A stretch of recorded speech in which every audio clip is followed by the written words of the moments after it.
Welcome home, Raiders! This week, Blizzcon was announced. Get ready for Anaheim, plus some small but important item changes, and we'll be taking a look at top-level rating with our good friend, Affinity! It's CTR 174.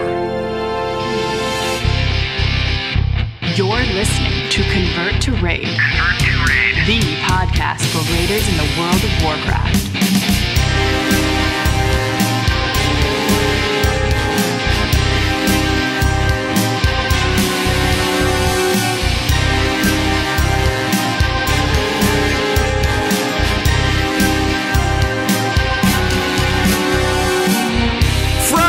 The Convert to Raid podcast power station in Minneapolis, Minnesota. Today is March 15th, 2015, and it is now 11:17 a.m. Central Daylight Time. It is daylight time now. Sorry. Thanks for joining us from all around World of Warcraft land, and hello, my name is Pat Crane. I'm still the host here. They still let me do things around here. I appreciate it very much. So... Let's go to the players. The players are also here. One little change that we don't... Darius is not here this week, so we have a special guest. But we'll get to him in just a second. First up, though, from Hollyweird, from La La Land, it's the Funky Monk. It is Coltrane. Fortune cookie say. Oh, boy. All right. A Resto Druid's favorite drink is Affinity. Oh no! I don't know. I have tea, so it's acceptable. I'll take it. It's Affinity. Oh boy! And as you may guess, the other person on the show today is none other than Affinity from Midwinter, U.S. Welcome, Affinity. Hello. Hello. Welcome to the show, man. How you doing? Thanks for having me again. It's going great. Good. And congratulations, my gosh, on U.S. first, world third. Yes. Yeah, it was great.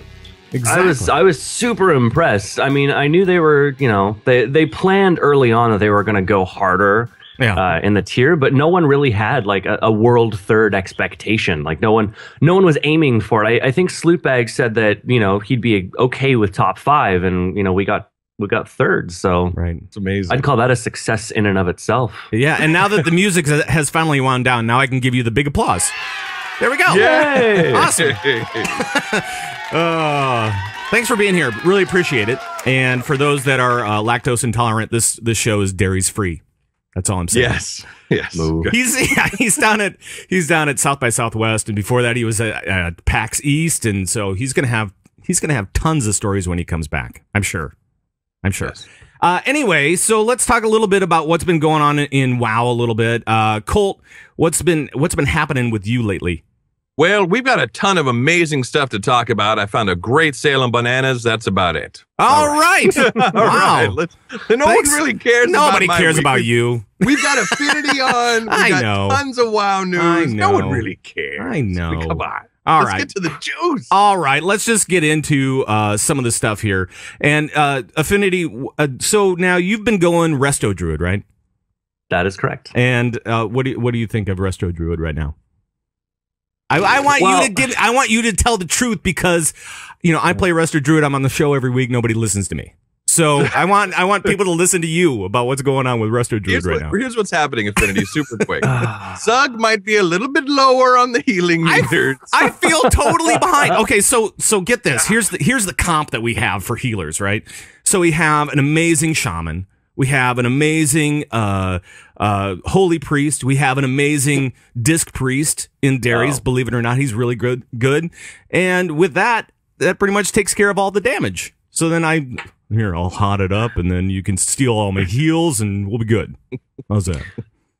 So the issue isn't Resto Druid. The issue is absorbs, and I mean I can beat this into the ground, and it's not going to change the fact that Blizzard basically said, okay, here's this new awesome healing model, like they did the expansion before, and the expansion before that, and you see where it's going. Right. Basically, they said this is how it's going to work, and it was working kind of like that on beta. Right. And then they nerfed all the fights. So like all of these fights had all of this awesome damage. Like Beastlord Darmak was an amazing Resto Druid fight. And then they basically nerfed all the damage, and priests became king again because they just absorbed all of it and they cut in line. So Resto's okay-ish. It's just there's nothing to heal, and it's you just kind of stand there and you're just kind of like, you know, you hit wild growth and you're like, yeah, healing, and then nothing happens. I think on average I've got like a 40 to 60% overheal, which is stupid. I know, so stupid. I know. Fix it. And then what I like is that I like when people say, well, you really need to pick up your heals. And I say, look at throughput, please. Look at throughput and just see where I'm at then. Yeah. And then look at we'll my overhealing and tell me how I can overheal less. Right. You do less, exactly. I'll do more. It's great. Thank you. All right, Zuggers. Thank you. Right. Thank you. I am now officially off the hook. All right. We run double holy paladin disc priest, so that just makes it even worse. Oh, because then you're like, you know, you do solid passive tank healing, right? Right. Not anymore. You don't, because there's nothing to do. Right. It's just. We got to Iron Maidens, and I'm like, okay, nothing happens until the final phase. I'm going to get to the final phase, and I'm going to do all this awesome healing. We get to the final phase, like on our kill. I literally queued up my mic and said, screw it, I'm just going to wrath spam. Because there was nothing to do. I was just like, come on. I know. Just really? I know. I feel like I'm just wasting my mana sometimes, and I'm just like, okay, now I'm tapped out of mana because I've been trying to get more throughput for you guys, and it's not really doing much. I've gotten to the point where I just regrowth spam just to try and snipe heals. It's a bad day. A bad day. I get it. Now I see why you wanted to have Affinity on. Now exactly. It makes perfect This is sense. exactly it. Right. Show's over, guys. We're done. We got it done. Right. That's it. That's all we needed. Oh, man. All right, and I'm sure that we'll get into some more stuff as we go into the Raiden news. We'll make sure to catch up on the race and kind of your thoughts of the fights and stuff like that. But we have some other stuff to talk about before then. And so that is awesome the big news this week, BlizzCon 2015. That's all I'm saying. Right. BlizzCon 2015 was announced this week, and it's looking like it's the first weekend in November again. Well, I guess it wasn't the first weekend. Oh, no, it was last year. Yeah. Mm-hmm. So it's first weekend again, 6th and 7th, and the plans are already starting to form. We have people already booking their tickets, already booking their hotel. I think the Hilton is sold out that weekend already, as well as Marriott was sold out day of, like 5 hours after they announced it. Yeah, and I think the Sheraton is sold out as well. I mean, it's just everybody's going. I think, but the Hilton was sold out 5 hours before. So explain that. Well, all the Blizzard employees needed to go there, so something going on. Yeah, exactly. So, guys, are you all going to be there? You're all going to be there, right? God, yeah. Affinity. I'm so excited. It's going to be Overwatch Con, but that's okay because I'm excited for it. Yeah. Have you played it? You know. Have you played it? Yeah. That's all I did last BlizzCon. Actually, I was like, oh, there's all these awesome panels. I'm like, nope, Overwatch. Let's just go. And we just kept getting back in line. And there was like a group of us that they were putting 12 in a row or something like that. I don't remember, but there was we just played the crap out of that game, and it was amazing. Right. Well, here's the question too, and this is what everyone's asking. So at this year's BlizzCon, what do you think that they're going to announce? Do you think we're going to get new WoW expansion? Do you think we're going to get release dates? What do you think? No, they won't give a release date. I mean, look at how long. But like that could be like Heroes of the Storm release date, and because there are other games, but right. There are. I didn't know. I could see them doing like a Heroes and talking more about like an Overwatch beta. I think they said that they wanted to have it out by like fall, didn't they? For like Friends and Family Alpha or Technical Alpha or whatever the heck they call it these days. Right. Whatever they're calling it. Yeah. I don't know. I imagine it's going to be a lot of Overwatch. Probably the starting bid on the next expansion, since they said they only wanted to do 2 raid tiers. So we'll probably, lots of boos for that. Boo. And I would imagine a trailer for the movie at that point, right? Yeah. Right. It would make sense for them to unveil that, but I don't know what else they could do. Probably something Hearthstone. I mean, they've been talking about another expansion. Awesome. Yeah. Oh, yeah, they are. Yeah. So probably something for Hearthstone, obviously something Overwatch, probably new WoW expansion announcement, not necessarily dates. Well, and to be fair, they have said that they've never said only 2 tiers this expansion. They're just saying, if it feels right, we'll do 2. That's what they've said. Right, So. like you mean like them saying we may or may not reintroduce flying mounts. Like it's it's their vague response. I mean, I don't know. We'll see. Right, exactly. So and probably I don't know. I mean, they've got so many they games got like now. StarCraft too. I mean, the thing that's amazing about this, when you look at like your launcher, right, your Blizzard launcher, you're like, okay, well, MMO covered, RTS, StarCraft covered, MOBA, you got Heroes of the Storm covered. And now coming up, Overwatch, you got your FPS covered. Right. Like there's like everything. I can't think. I mean, it's crazy. Like every single genre is covered. And I was talking to Darius when he was at PAX, and he was saying that the line for Overwatch was unbelievable. He said capped out every single day. There was like a 2-hour wait. Right. And also Blizzard actually stayed late to let those guys get to play. Usually they close the doors hard at 6. They said Blizzard was amazing, and they actually kept it open for an additional, I don't know, hour or 2. I think it was like 3-4 hours. I mean, it was crazy. They wanted everybody to play it, and it was amazing. Right. So thanks Blizz for doing that for all the PAX East folks. Right, but that is pretty impressive. You got to admit that pretty much every genre has been a success. You know what I mean? Yeah. So, and we'll see once Heroes of the Storm. I'm really enjoying Heroes of the Storm right now, but once that launches, we'll see how that does. And Overwatch looks amazing, and so I've been playing more Heroes. That's for sure lately. Oh gosh, I love that game. It's a good game. I dig it. I dig it. I like ETC. Oh yeah. No. We'll talk about it soon here, but we got to stay focused on the WoW stuff. So all right, fine. Well, people get sensitive. They're like, this is a WoW podcast. What are you doing talking about Heroes of the Storm? Even though I love Falstad. We'll totally be talking about Overwatch when it comes out too. Well, yeah, you're right about that. But yeah, I think you're right. I think new expansion, maybe a release date for Heroes. Obviously, I think you're right. I think a trailer for the movie. Yeah. We got to see kind of a little mini kind of a trailer at the last BlizzCon. I'm sure at this one they'll have like a full trailer. Because that movie is getting closer. You know what I mean? It's about a year out, a little less. So right. It's going to be exciting, man. They were done with principal shooting last BlizzCon, weren't they? Like, I think that's what they had said. So, yeah, hopefully they have... I don't know. I thought their panel last year was a little boring because I was just like, I just want to see stuff. And they were just kind of like, here's concept art. And I was like, that's pretty, but let's go. Move it. Right. Let's go. Right. So it's going to be a great panel this year, I think. That's really pretty. Right. I'm like, that looks great. Like, concept art never looks like the finished product. I want to see Ironforge. Like... Right, that'd be cool. Stormwinds, like, come on. Yeah. Give it to me. Amazing. So Cole, are you going to be going this year? Because you didn't go last year. I didn't go last year. Right. Last year was a date issue. I don't know yet. Right. I'm pretty sure. I'm going to find out more as we get closer to April when tickets go on sale and all that. All I know is that a bunch of guys from the Asparagus Initiative, our raid team, are getting in on a house this year. Right. So everyone's doing the house thing these days. It's great. Cool, man. It's potentially cheaper as well. Yeah. Than like staying at the Hilton, which, I mean, the Hilton's nice and all, but really I just go for the bar at the Hilton. Yeah. So that's where everybody is. So might as well just hang out there, right? All right. Well, we'll keep an eye on BlizzCon. We'll see if there are any big special announcements that are I don't know, we need to talk about. And let's head into the raid news. Calling all raiders from around World of Warcraft land.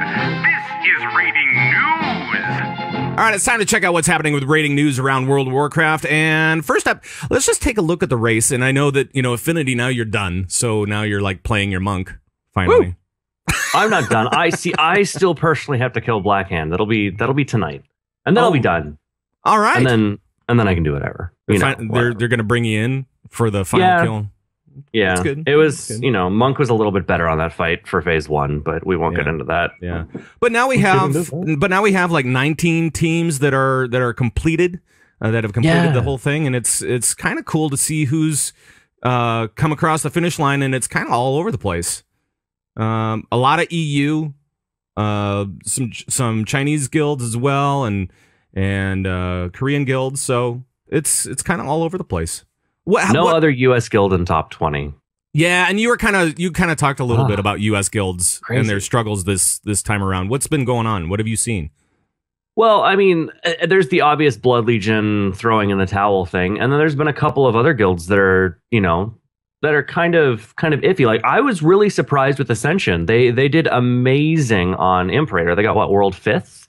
Yeah. And then I mean they just kind of fell off, and I heard that they might be having some issues. I mean I can't speak to that, but and then I think what, Nightmare Asylum quit as well.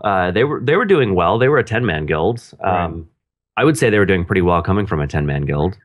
Sure. Duality's not doing as well as they had historically in the past. So I was a little surprised and a little disappointed overall in kind of how the US rating scene has turned out so far. It wouldn't surprise me if we see more guilds die. Maybe the eye level boost will change things, but I don't know. We'll see. You're reading way far into the show notes, my man. Oh, I know. I'm just kidding. No, there's been a lot of stuff going on this week. And one of the things was Blood Legion, where Riggs actually took to the website and said, you know what, we're going to pause for now. We may come back later, but we're going to just kind of wrap up this race. We're done with this race. It was kind of weird. Right. And did they even kill Mythic Blackhand? No. Right. They hadn't even seen phase 3. Oh, wow. So, right. Yeah. They were only like 300 pulls into it. And I don't know. I mean, I'm a little surprised that they didn't finish the tier. I'm not entirely surprised that the guild is done with raiding. He made the post very vague, but I would honestly be surprised if you ever see Blood Legion back in its top end capacity. A lot of people are moving on or outright quitting the game. And I don't know. I mean, Rig tweeted about it. The roster just isn't what the roster was in MOP. That was definitely, when the roster was the strongest, and people left or moved on, and it was just really, really hard to replace to fill those shoes. Right. Yeah. So, I mean, it's really hard to say. I mean, I am in Midwinter now, right, but I still respect a lot of those people, and I respect that guild, and it's really unfortunate to see that a guild that's been around, literally like this guild formed as a Diablo clan and then moved to WoW like day one. They're right, just no longer raiding, and that kind of sucks. Yeah, and we see this every tier, every expansion, where teams kind of try to reform, regroup, and may not always make it. And so we've seen, we saw this with Vodka, but now they've reformed and they're kind of back in a little bit different form now. Right. So see, that's the trend I've seen so far, though, is it's like one guild overtakes another guild in the US, and then the other guild's just like, oh, we're no longer number one. Guess we got to quit. And it's like, that's not the answer. That is not the answer. You need to come back. You need to push harder, do whatever. A lot of people were trolling on MMO about it, but it's not totally inaccurate to assume that when you look at joining a top end guild and you have Midwinter or Blood Legion, you're probably going to go Midwinter because they're more laid back. They're more chill. They have more fun. Quite frankly, they have a better public image. Like there's, so many factors that really kind of make one guild look better than the other. But I don't know that, throwing in the towel and quitting is necessarily the way that you want to go about doing it. Sure. But sure. Well, and speaking of Midwinter, how were they? What was the comparison that you have? I mean, obviously you hit on some key points right there, but was there anything else that was going on? It's a dramatic difference, just from a raid leading standpoint. I really don't want to bash the guy because I respect the guy, but I never personally agreed with Riggs raid leading. I dealt with it. I know a lot of people in that guild dealt with it just because the fact that it was such a good guild. Mm-hmm. But Midwinter's definitely, they approach things a lot differently. From raid leading, from organization, their prep for this tier. I mean, when I joined and I saw their spreadsheets and stuff, like BL did spreadsheets. We've seen those spreadsheets, like Dragon Soul LFR. People were like, what the heck? Right. But I mean, Midwinter was like another step on top of that for like their strat design discussions. And here's all these pictures and all these diagrams and all these different strats. And it was crazy from that aspect. And then, the morale and atmosphere in this guild, Blast Furnace was a killer. Like that's where a lot of guilds are having a lot of struggles because it's like you get into phase 3 again and then you have like, 2 hours of phase 1 wipes. That sucks. But this guild handled it really well. And they said that's the worst that the morale in the guild has ever been, and it was still miles better than Blood Legion had been in their worst cases. So it was really good. I enjoyed myself thoroughly the whole way through. That's cool. I remember watching them. It was during like Throne of Thunder, and they were actually streaming their raids, And I was shocked because I was like, this is a super hardcore high-end guild. And when all of us as an audience think of a hardcore guild, we think it's like crazy and like yelling and screaming and like super hardcore. But they were like, yeah, all right, let's try another poll. All right, now make sure you watch this. Oh, I died. Yeah. Well, it's all right. Let's try again. You know, what the heck? Like, these guys are amazing, but it's like super chill and everyone's in a good mood. Right. Crazy. How do you get that? I mean, it should be intense and really kind of mortifying if you do something wrong, right? I think, I mean, the difference between Midwinter and Blood Legion, like in its essence, is the fact that Blood Legion was like world first. Anything less than that is unacceptable. And Midwinter's just kind of like, we're going to play, we're going to put in all these hours, and we want to do good. Right. But, you know, that's what their goal was, is that we want to do good. So you make a mistake, and it's not like, you know, people are, you know, throwing things at each other or screaming or anything. Like, someone makes like a colossal mistake, and someone's just like, you know, just joking at them like, you are so stupid, like not in a serious capacity, just kind of like, what the heck, dude? And then, you know, we'd pull again, and that, you know, that'd be the end of that. And then, you know, we'd be joking mid pull about stupid stuff, and, you know, it wouldn't cause any performance issues. They'd just be, you know, having fun. It's just a group of friends playing, and that's cool. We got world third. That's great, but that wasn't the goal. That's awesome. That's awesome. Because, I mean, we've seen Midwinter really step it up for the entire expansion. Getting into this, it seemed like, you know, good things were going to be happening for that team. And I'm just happy that they have been. Because, I mean, all through Highmall, I was just like, see these guys like right in the top 5 all the time. And it's like, oh, my God. Yeah, go, guys. Yeah. And U.S. first, world third. That's amazing. So congratulations to you guys. They were always kind of like the underdog, you know, like you were always like, come on, Midwinter, you know, and then they took it. So they really did a great job. Well, let's maybe get into the actual raid for Blakroc and see what you thought about these Mythic fights. I have yet to step into Mythic, so please enlighten me. What's going on with Mythic? How was your time there? I mean, in a nutshell, from a healer standpoint, I felt like it was a little underwhelming, but that's because like beta, things were tuned so much tighter, and it was like, this is amazing. And then they nerfed it. I mean, they had to, because they don't necessarily cater to the top 1% or whatever. Right. So they needed to tune it down a little bit, but I don't know. I mean, it was weird this tier where basically every fight was more of a mechanics and personal responsibility and strat issue, less so than like, okay, we just wiped it 10% to enrage. How do we maximize our damage? Like there weren't really any like, oh my God, DPS checks this tier, which is okay to an extent, but I feel like that's a big struggle that a lot of guilds are having, and why you're seeing a handful of guilds falling apart. Not BL, but other guilds. Is because they're, you know, mechanic oriented and personal responsibility, which is a huge shift from their norm of like, okay, you know, you get 2 more resets of gear, the boss becomes easier, you kill the boss. It's like in 2 weeks, those mechanic checks are still there. Right. So I think it's an interesting shift in that regard.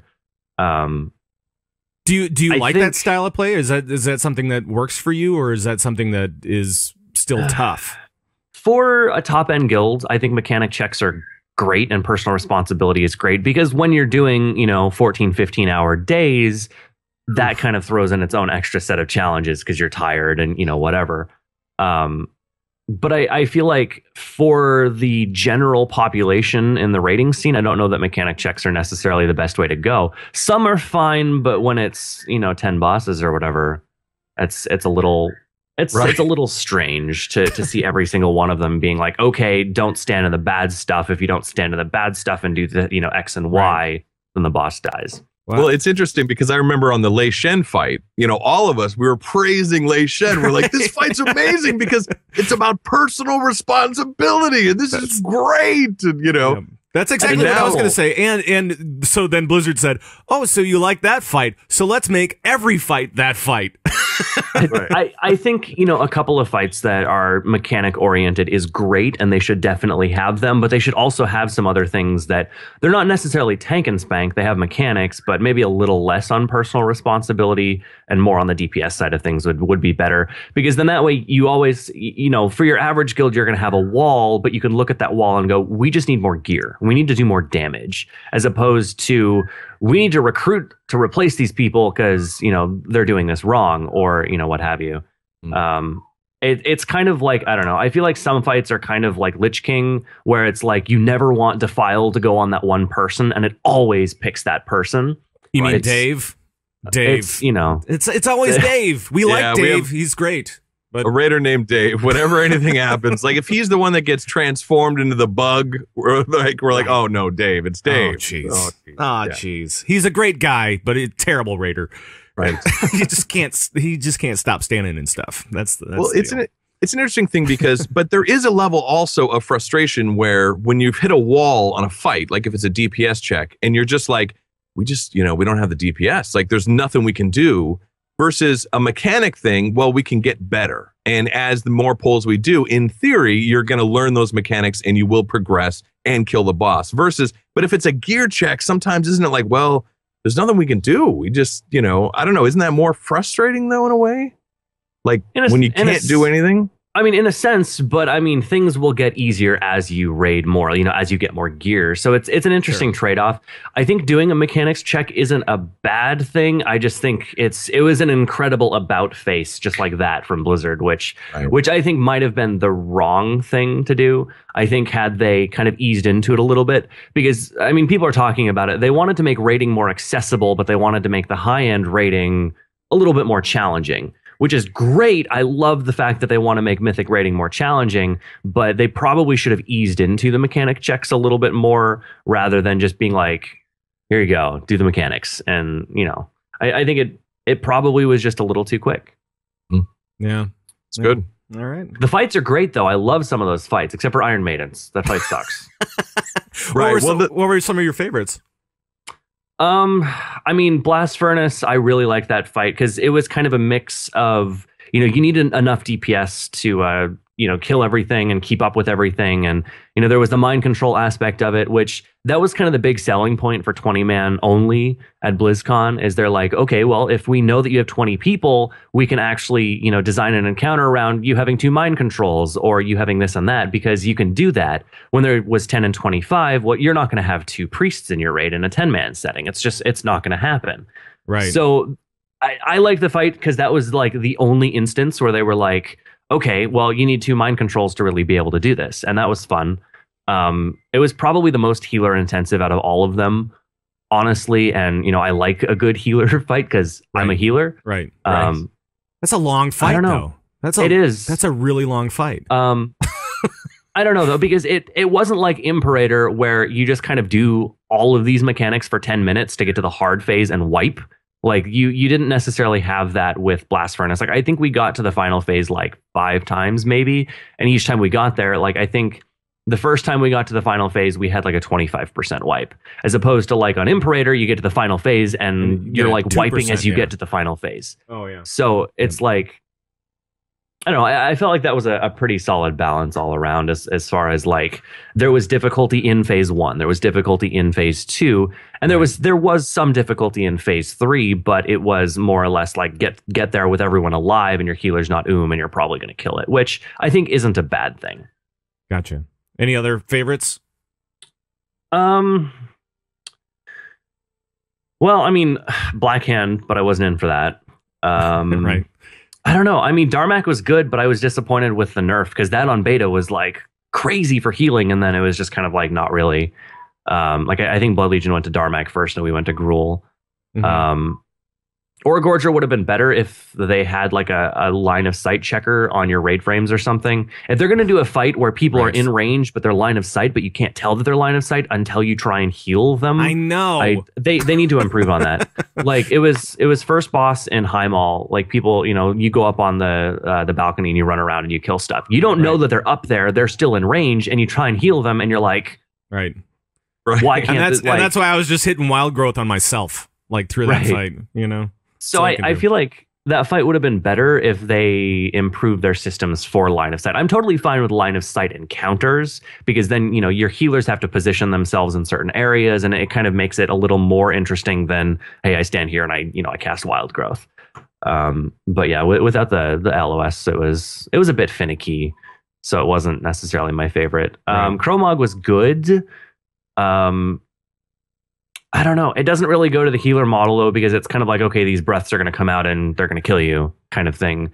as opposed to the healer model they said they wanted, which was like, you have time to heal people up. Do you want to get into that whole discussion too? You can if you want to. I mean, the whole healer model thing.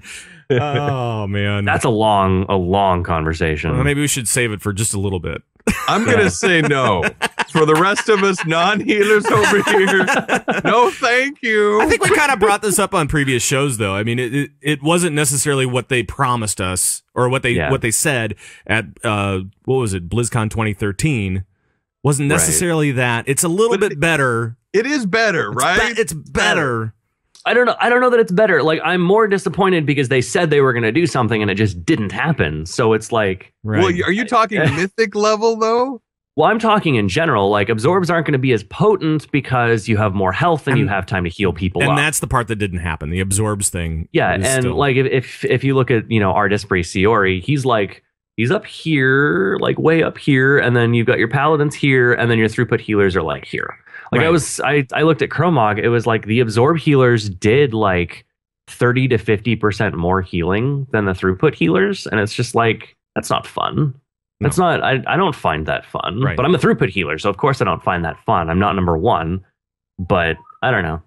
Zug, you somehow managed to bring it right back around. I don't know. I just want to remain off the hook for a while. I just want to be impressed. Like over here going, hey, Affinity said it, okay? Right, exactly. It wasn't just me this time. Affinity said it, so I'm impressed. It's good. But, there's some problems still, sure, and I think that they've been trying to figure out exactly what's been going on, and as we kind of go through what's been happening this week, we can see more of what's been happening, what they've been thinking with healers specifically. And that is this. For this week's patch notes, they actually increased the couple of trinkets that you get from Blackrock. They increased the spirit by 33%. They said, that's a little bit under budget. That's what they call it. They call it under budget. And so we're going to give you more spirit for that.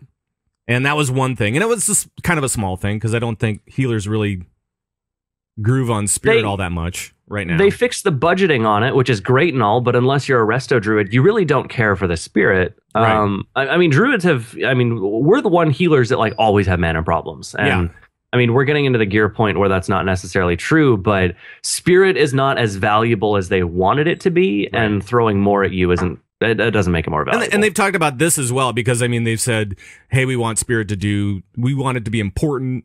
So they wanted to give you spell power. Right, yeah. Right. I think that's kind of where they're going. The other thing that happened this week was actually just yesterday, Bashiok tweeted out that they're going to be doing a hot fix for item levels.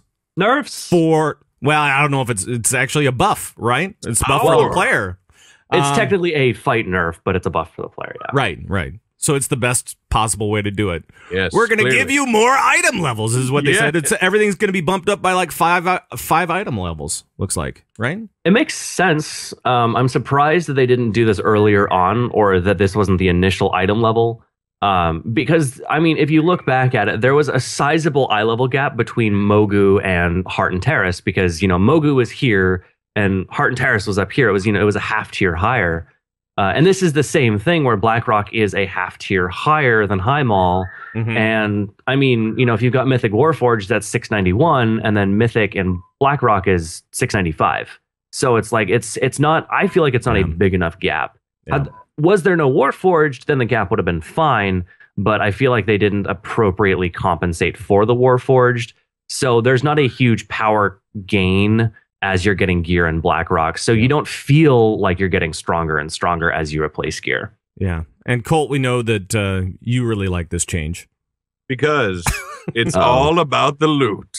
It's all about the loot. About the loot. Get it done. It's all about the loot. About the loot. All right. Get it done. I'm going to stop it. I'm going to stop it right there. But that's cool. This is very nice. I don't mind this change. I actually kind of like it. I'm kind of, I don't know whether I should be retroactively outraged about this, however, because I passed on some loot that probably is now going to be better. So I don't know. I don't know how I feel about this. I do like this idea, and they've started to do this now, where you buff the player rather than nerf the encounter. That's great, because now we see bigger numbers. We got more agility, more intellect. We're going to be rocking and rolling, so this is a good thing. I don't have a problem with this, of course, because that means we kill bosses and we get more loot. Yeah, that's true. So I'm happy about this. You know, some people are saying, you know, what does this mean? This means that Blizzard clearly screwed up and all that kind of stuff. So yes. Right. Yeah, so illustrate this point for me. Illustrate this point. About how they screwed up? Yes. So go ahead. Affinity, you go. I don't know that they really screwed up. I feel, I don't know. There's been a couple of elements so far this expansion that it's like they don't factor for why, and it just like things end up being off a little bit. The candle is a great example when, you know, they said, oh, we're not gonna nerf this. It's budgeted fine. And then they looked at it and they went, oh, it's actually twice the tooltip value. We didn't know that. We forgot about that. And then they nerfed it. Right. So it's kind of like there's little nuances that I feel like they seem to overlook in certain cases. And I feel like the eye level gap between Highmall and Blackrock was just another case of they didn't quite realize, especially with the gap between Highmall release and Blackrock release, like how much gear people are going to have. Right. Like if it was released 2 or 3 weeks after, then you wouldn't have had, you know, all of these 691s and it would have been fine. And you would have seen a more, you know, a power gain as you're progressing. But you just don't have that right now. Yeah, that's kind of one of the things that I've thought of too. Is there's such a big gap between Highmall and Blackrock, and the fights are different too. I mean, so Blackrock, like you were talking about, more personal responsibility. I think that we didn't see as much in Highmall for sure. Where, I mean, yes, you still needed to get stuff done, but I think that it was a great intro raid, and now we're into the tier, I guess, because of the tier gear. That's the only reason that I'm calling it like the tier. Right. So, and now we're seeing that, and it's a lot harder, and teams are struggling to get through it, and we're seeing more teams just kind of slogging through stuff instead of breaking through stuff. I think from Highmall. So I think that loot matters in something like this, and I don't know if Blizz really thought about that too much. Yeah, loot should matter because you should go into it the following week and go, okay, we have more gear, things should get easier. Right. And you weren't seeing as big, like I said, of a power gain from the previous week. So it kind of, I mean, there were gains, they just weren't like these massive gains that you would get in previous tiers where you would raid, you know, gear up your raid and then suddenly you would be beating this DPS check. So sure. Right. I think this change fixes that. That also, though, could deal with it. These fights are more personal responsibility and mechanic based, not necessarily DPS based. Like, you can give me the greatest gear in the game, but if I can't do the mechanic, we're still going to wipe. Right. You know what I mean? Yeah. I mean, yes and no, because I mean, more gear means more health. So you know, that's not necessarily going to kill you as quickly, or it means a little bit more DPS or healing. So you can compensate a little bit for things. Mm-hmm. The biggest thing I would say is, I mean, the faster the boss dies, the less mechanics you have to worry about. Very so true. there's definitely a gain there. I would agree that I don't know that it necessarily fixes all of the issues guilds are seeing with trying to kill bosses because of the mechanic checks, but it should make things a little bit easier. And it at least feels like, you know, when the raid resets and you go back into the raid, that you will gain a little bit. So that helps, as opposed to just kind of like, we're not really gaining anything by re-clearing. Right. So I think I don't know. It's okay, I guess. I dig it. It's okay, well, I mean, guess. it's cool that they're, you know, buffing some of the gear that's coming up there, you know, this week or this upcoming week. I guess we'll see exactly what ends up happening, but yeah, I want gear to matter, and so far it really hasn't for me. I've been passing on a lot of stuff, going, well, you know, so and so has a little bit less, you know, fewer item levels than me on this stuff, so I'll just pass it off. And I'm like, oh, crap, I wanted that. I think that's what's going to be happening. So the other thing this week that happened was that Blackrock Foundry LFR Wing 3 is now open. So now you can get all the bosses except for Blackhand. And then Blackhand comes out on the 24th, right? So another week. And then we'll finally see Blackhand. Have you guys, Affinity, you probably don't even do LFR at all. You probably don't. No. I stepped into LFR once because I was bored and went Boomkin on Chromog randomly just because I could. That's literally the extent of my. I don't remember the last time I did LFR. I don't remember the last time I actually did LFR. Right. I didn't do last expansion sometime. I didn't do this last wing. I was going to this week, but I don't know. things got. I mean, that's good. That's progress because back in the day, I remember you guys for gear, you had to do everything, including LFR. Right. So right, and now they've switched the gear for LFR, so you feel like you don't need to do it, right? Yeah, although you can get those runes. Those runes aren't bad. Yeah. Nice little incentive. Colt, did you do any of the LFR stuff at all? No. Okay. Zero. Okay.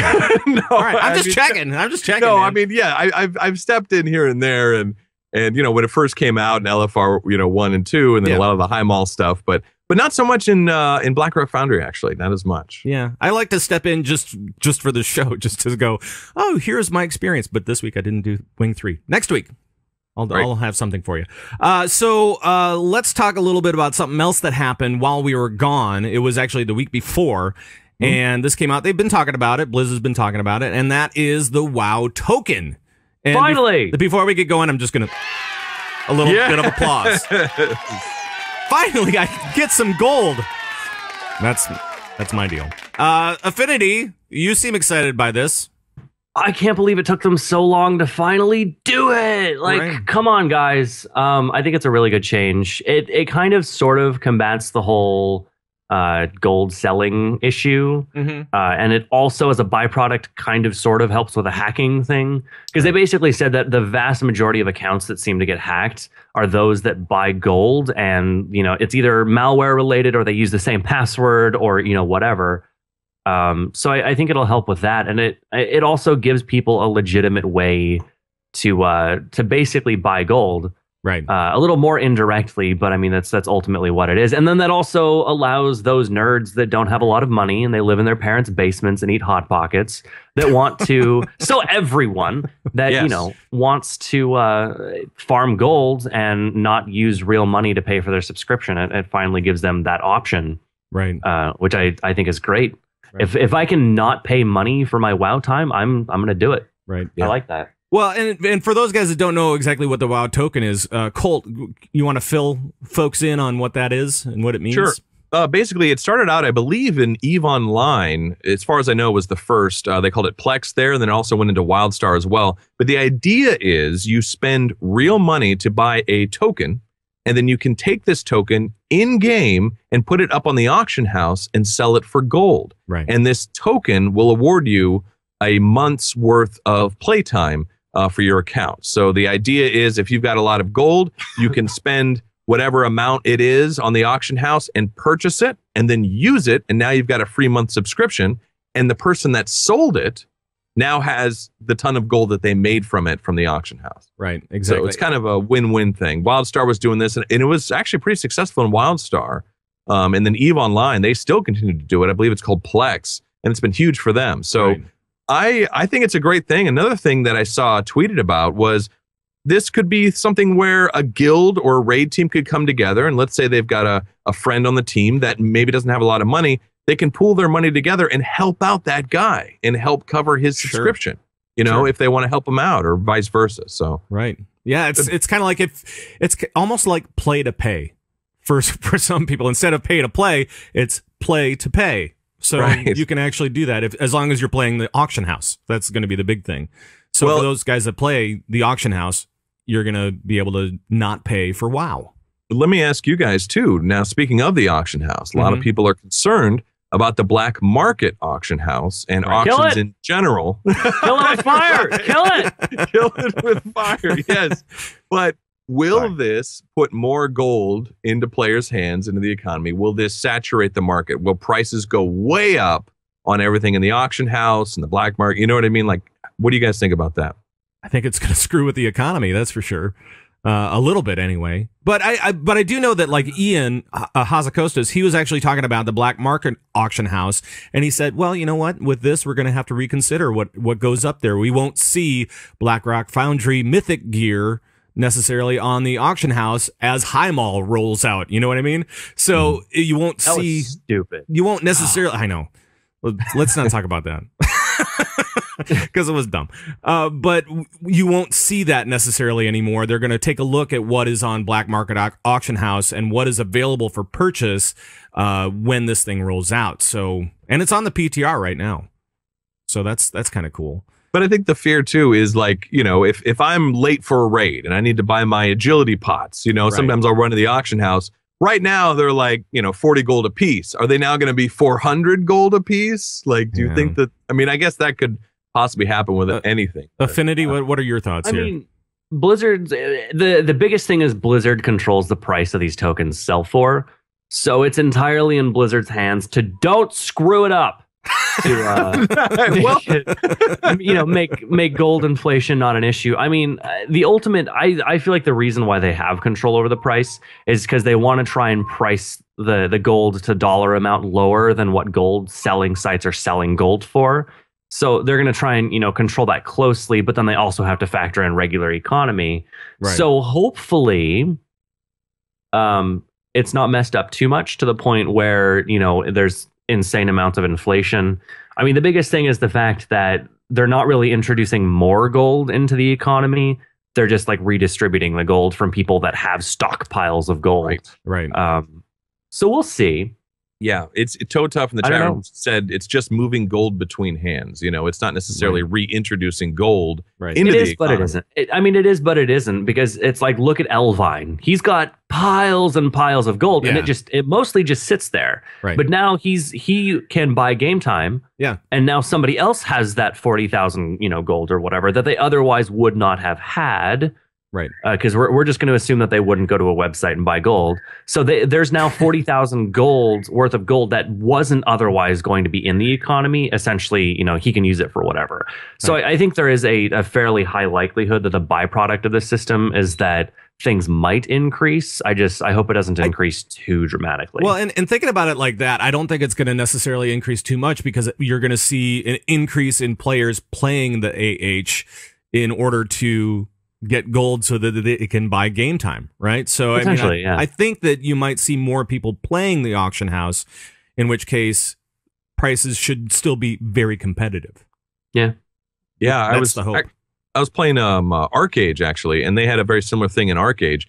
And I remember speaking to somebody, and I was selling a token to somebody I had purchased with real money. Mm-hmm. And he was saying, I'm so happy I earned this. I busted my butt off to get enough gold to purchase this. And I'm so proud of myself. Like, I earned my month's game time, So It's kind of cool. It could spark that as well. Yeah, exactly. People putting their gold to work for them in the real world, which is kind of cool. So that's a good thing. I'm looking forward to it. And it seems like they're protecting this token really well. They're saying, nope, we're going to manage the price. You're not going to manage the price. As soon as somebody buys it, it's soulbound, and you can only use it for game time for your character, for your account, nothing else. So that's kind of cool.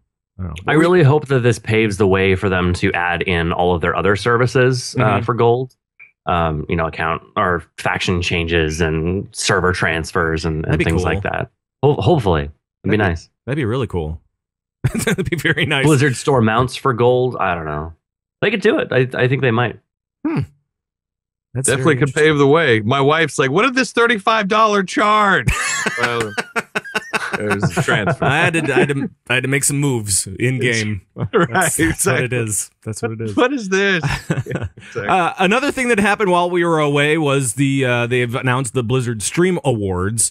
This is in cooperation with Twitch, obviously, because it's you have to be giving out subs for Twitch, and there's all these different rules for it and stuff like that. And they have a list of categories for Hearthstone, for Diablo, all that kind of StarCraft 2, WoW.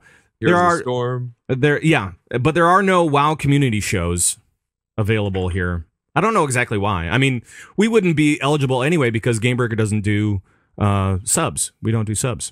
So right.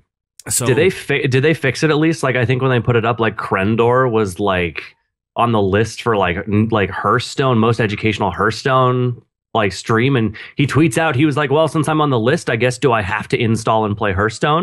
Like they kind of messed it up a little. Yeah, I don't know exactly what was going on with some of the categories, but I don't know. Let's hope that they have kind of corrected some of this stuff. Obviously. Well, what's been good for me is it's turned me on to new shows and new hosts too. I've been looking at this like, oh, who's this guy? Oh, this is a great show. Like, this is fantastic. So yeah, it's pretty cool. It's been good. So congrats to everybody nominated. This is awesome news, and Yep. And but yeah, the Heroes of the Storm, I really have been, into that and lately, and seeing all these new shows and hosts. And my wife informed me yesterday that the free-to-play game of Heroes of the Storm, I've spent $75. Oh boy! Oh no! Because it's like $3.99. You're like, oh well, $4. That's no problem. Yeah, like, you want to get the heroes, man. You want to get the skins. You want to get all the different things. Right. Oh, that's only $5. So that's only $3. And the next thing you know, somehow I'm up to 75. I don't know how this is possible. But I'm in a lot of hot water over here. Right. I'm in trouble, guys. I'm in real trouble over here. Unfortunately, Blizzard has your credit card ready for you to use at any moment. That's right. It just I had to put Hearthstone down. Oh, yeah. I had to put Hearthstone down. Because you go into a game and you're like, yeah, I've got this awesome deck. And then you lose because they've just got an awesome deck with like these ridiculous legendaries. And you're like, screw it. I'm going to throw more money at it and get these cards. And then it's going to be okay. And then you spend this money and you open the decks and you don't get it. Yeah. I know. I know. And then you fight somebody else, and then you're like, okay, I'll throw more money at it, and we'll win. Right. More cards. I just play for the dailies now. I'm not even trying for legend or anything like that. I'm just playing for the dailies. Just get them out of the way. Earn more gold so I can buy more cards. So I can be disappointed when I don't get a legendary there. So I'm scared for what they're gonna make buyable in Overwatch because I love Overwatch. Like I'm gonna go bankrupt. Like, it looks amazing. That's what's so brilliant about these little microtransactions. Well, it's only $4. Sure. I'm scared. Yeah, I do $4. Sure. But you do it 20 times. Right. It's death by 1,000 cuts. That's what it is. Exactly. Oh man. But congratulations once again to everybody that's on the list for all these different shows for the Stream Awards. That's really cool. And you can go vote. Just go to worldofwarcraft.com and it's on the main page there as well. And really that's about all that's going on over the last week or so. So nothing wrong with that. Nothing wrong with that at all. But before we get out of here, we do need to talk. We do need to ask some questions of Affinity. Hold on one second. We've got mail. We do. And if you have a question about anything for us, about rating or anything else, just let us know. We'll try to answer it on the show. You can email us at converttoraid@gmail.com or call our raid line 612-787-RAID. You can also tweet us and stuff like that too. The first one, I'm not sure if you know this person. It's from Artemis Howell, I think is what it is, or Artemis Shoal. Yes, Artemis Shoal. Right. It says, yes, hi, why doesn't he have an Alliance bathrobe yet? We know you to be the bathrobe guy. You know how mad I am that I bought a Horde bathrobe at last year's BlizzCon, and then now I'm not even Horde anymore. Right. I can't wear that. I'm going to have to pick up an Alliance one at this next year's BlizzCon. Oh, speaking of which, we have a sounder for that. His robe wraps around him like a giant bear holding a tiny baboon. That's perfect. It doesn't make any more sense, even though I keep hearing it. It's perfect. Yes. It's not supposed to make sense. It gets the my people head hurts. going. It hurts my head more every time. Colt, you want to answer the next question here? Sure. This is from Doom Legend CTR. He says, to Affinity, what do you think the difference between a great healer and a world first healer is, other than having more time? All right. More time. I don't know. I mean, that's such a hard thing to answer. I mean, I personally don't feel that I'm like this amazing, oh my God, healer. Like, I would say I'm about average. I have the time and the commitment to be able to raid, all of these insane hours. There's other factors involved because, just adding in time to raiding isn't always, it's not going to get you world first. And you actually have to be able to put up with the fact that you're raiding for 14 hours, in one day. Right. So it's a big mental game. I don't know that there's necessarily a massive difference between, a great healer and a world first healer. Not caring about parses, I guess. I don't know. It's such a hard answer to give. Right. Like there's really not. Part of it's got to be opportunity, though, and part of it's got to be, your time spent, and also all of the time, like theory crafting what's going to work for you as a healer, probably. I mean, to an extent. I mean, I don't theory craft. I basically go in and when people were talking about haste versus mastery, I'm like, okay, let's just try haste. So I try haste for a couple pulls, and I go mastery, and I'm kind of like, mastery feels better. And I'm like, okay, I'm going with mastery. So it's I don't know that there's as much theory crafting. You don't have to be an amazing theory crafter to be in a top end guild. Most of the time, your leading theory crafters in the community don't even really raid. Sure. So it's a component. It's not a huge component, but you should definitely be able to think objectively to things and not blindly follow a thread on MMO because they say haste is great because in a vacuum haste looks great. Mm-hmm. Right. Mm-hmm. Well, I'm sorry. I've seen your healing parses, and you are an amazing healer. You have half the gear of these other people, and you're doing double the heals. So you're doing something right. I think you're. I appreciate that, but I don't know. Right. Anyone can be a world first healer or a world class healer. They just have to really be committed to it, and there's other factors involved in it. But I feel like commitment to being able to do stuff like that is a big factor involved in it. Sure. That's awesome. We have another one from Prodigum LB. I don't know how to pronounce this. Anyway, it says, "Are mythic fights too difficult? If world's best guilds need 600 plus attempts, what chance do the rest of us have?" You guys do a lot of pulls on every boss. But I mean, 600 pulls isn't unheard of even in the past. Like I think Paragon did 500 something on Ragnaros and Firelands. Sure. We averaged about 500 for Black Fuse, I think was the average for most guilds. I think Midwinter did it like 300 something. The reason why a lot of top end guilds do as many pulls as they do is because they have to figure out the strategy. They don't have a video that they can go to and go, okay, here's how you deal with this mechanic. Right. So I think a lot of the pulls are, you don't know what's going to happen. You just have to pull and see what happens. And then you wipe to that mechanic and then you theorize about how you're going to deal with it. And then you do another pull and then you wipe to that mechanic again and you tweak it and you tweak it and you tweak it. Whereas opposed to, like a US 25th guild as an example is going to have videos from the top 5 world at that point. So they can look at it and kind of go, which strategy is going to work best for us? Go with it. And, all you have to do is learn it. You don't have to figure it out. Right. That is kind of nice for everybody that follows you. Very good point, actually. We have videos. We don't have to do 600 pulls. Exactly. Like we were talking earlier in the show, I think the Mythic tuning might be a little too difficult because of how much it is on personal responsibility. Sure. But like a pure pull count isn't. The amount of times you pull a boss doesn't really explain how hard or easy a boss is, unless you one-shot it, and then it's obviously easy for us. But, it's 600 pulls, I think, is okay for a top-end guild. Oof, that's still a lot. That's intense. That's got some hair on it. I'll tell you that right now. But I mean, if you think about it, if a top-end guild was to kill a boss in 100 pulls, and they had to figure out the strategy for it, like if Blackhand was a 100 pull fight, then quite frankly, the fight's just too easy. And that's true. Because then your average guild is going to get in there and they're going to do it in considerably less. Right. And that doesn't feel as rewarding when you can go in and kill a boss that easily. Sure. Well, and when you're doing, full days of raiding, I mean, how long are you spending on the majority of these bosses as far as like number of days goes? I mean, because that's another thing. I mean, you're putting in a lot of time, but it's not really, as far as like days go, it's not that much, right? I mean, because we finished the race in like a couple of weeks. I mean, this was a relatively long tier.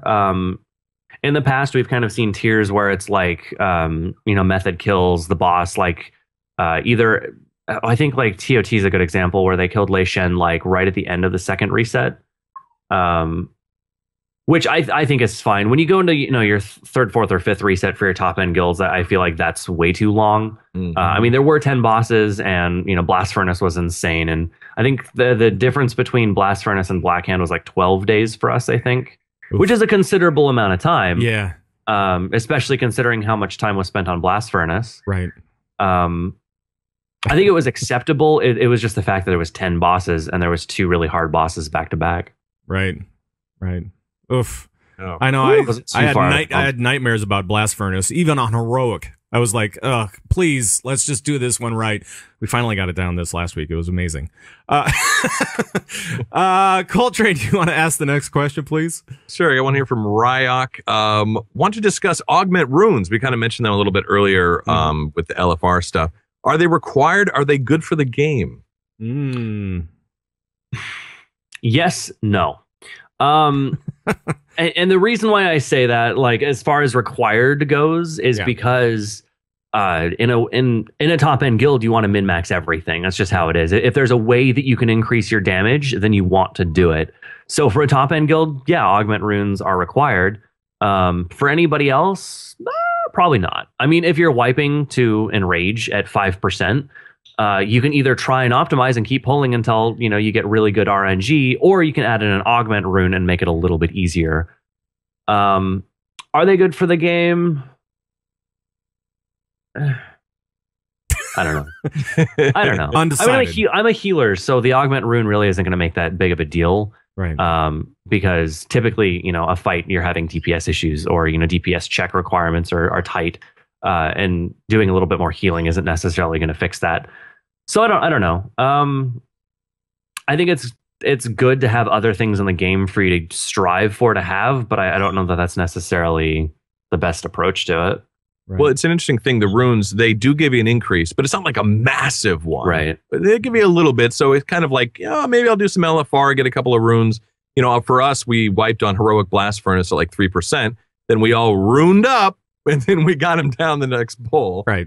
So, yeah, you get that little bit of an edge. That may have just given us a little mental edge. Who knows? Maybe. Right. It's like Flubber. It's like the movie Flubber. Like it's the same exactly thing. like that. It's just like Flubber. Yeah, that's exactly right. Real quick before we get into other stuff here, your thoughts on the Genesis spell. I want to skip down to the bottom here. What are your thoughts on the Genesis spell for Resto Druids? Is it? Are you using this a lot? Is this something that is a go-to for you? Not really. Not really. I mean, it has so much potential to do some burst healing, but there's a lot of setup time involved in it, and it normally, I don't know. Can we have Mushroom Bloom back? Yeah, exactly. That is what I want. All right. I mean, it doesn't fix the overall issue with healing, but I don't know. Genesis was kind of like it. In a raiding environment, not really used much. It gives you potential burst capability without having to cast like a regrowth or something. Right. I never really find a lot of solid uses for it. And really the only reason that you would use it in a raid is to try and snipe the healing before somebody else gets to it. And that's not really good gameplay. It's not like, oh, people are about to die, I've got tons of rejuves out, let's Genesis it. It's like, okay, well, I'm going to snipe this healing before the shaman gets to it. That's not interesting and compelling. I know. I feel you, man. I really do. I really do. All right, it feels clunky. It does. It feels like you have to do a lot of work to make it work for you. Zug, I know.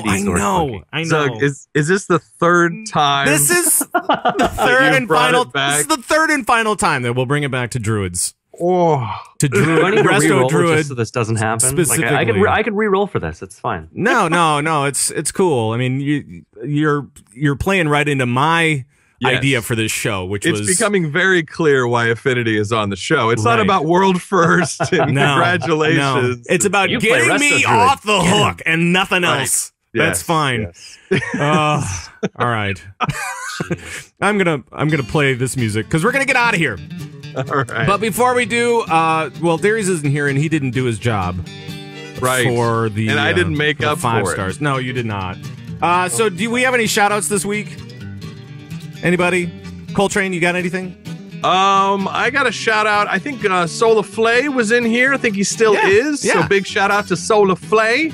Yes. He is, I think he's finishing up his last show with Hunting Party, and he's going to be joining Blizzard, part of the QA team. So big congrats once again to Solar Flay. Yes. And Pat, you and I both have another shout out as well.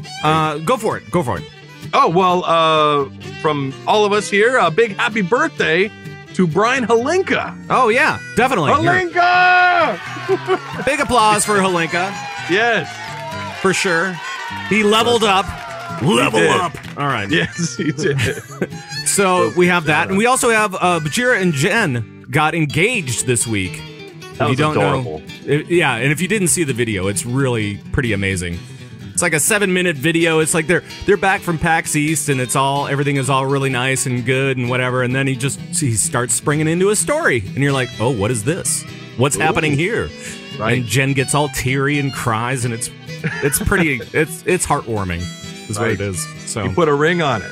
He did. Good. He did. All right, and with that, I'm gonna bail out of the music because we don't have any. Wait, you're just gonna bail out? Yeah, I'm gonna bail out of that. I'm gonna bail out of that. All right. And let's see. I'm gonna play this one. There we go. Yeah. There we go. Well, ham and eggs coming at you. That's right. We cannot do this show without you guys. Thank you so much for taking the time to send in questions for Affinity. Affinity, thank you for coming in and being a part of this little shambling show that we have here. Absolutely. And always love to be on the show. And congrats again, Always man. fun. U.S. first, world third. That's fantastic. It's pretty amazing. Here, it's so great seeing Midwinter on top. It's fantastic. I'll give you a big applause as well. There we go. Again. Now, if you guys out there want to join in on all the conversations we're having at any time, you can do so real easy. You can always email us at converttoraid@gmail.com. You can call and leave comments and questions on our raid line, 612-787-RAID. That's 612-787-7243. You can follow us on Twitter at converttoraid or even individually, right, Coltrane? You can follow Pat Crane at Pat Crane. You can follow Coltrane at _Coltrane. You can follow Darius at Bored Mind. And Affinity, where can we find you? It's now just at Affinity US, so... Yes. And you also... Are you streaming a lot these days, too, or...? No, I haven't really been streaming anymore, so... That's cool. And Twitch won't change the channel name, so we just won't mention it. Right, so Affinity US is the place on Twitter, and you can hang out there and follow all of his works over there. All right, cool. You can also head over to converttoraid.com. This is the place where we have all of our shows, the downloads, the audios, the videos, all that kind of stuff. Tons of links for raiders, so much more. It's all over at converttoraid.com. Our live feed and video show is also on gamebreaker.tv. Make sure to watch, like, comment, blah, blah, blah, YouTube stuff over there. Plus, we're live streaming on alphageekradio.com. This is a fairly new thing that we're doing. So make sure to head over there, and you can listen through your mobile device or through Roku or whatever. It's really cool. The audio show is available on Stitcher and iTunes and all those places that you normally pick up podcasts. And that's going to do it for this show. We hope you had a good time. We did. Thanks again, Affinity, for joining us today. Yeah, thank you. And thank you guys for tuning in. We'll see you on our next show next week at our regular time, Sunday, 11 a.m. Central. And for all the guys on Convert to Raid, bye-bye, everybody. Bye-bye. You can't even see me wave. No! No! They're not going to see you wave. No!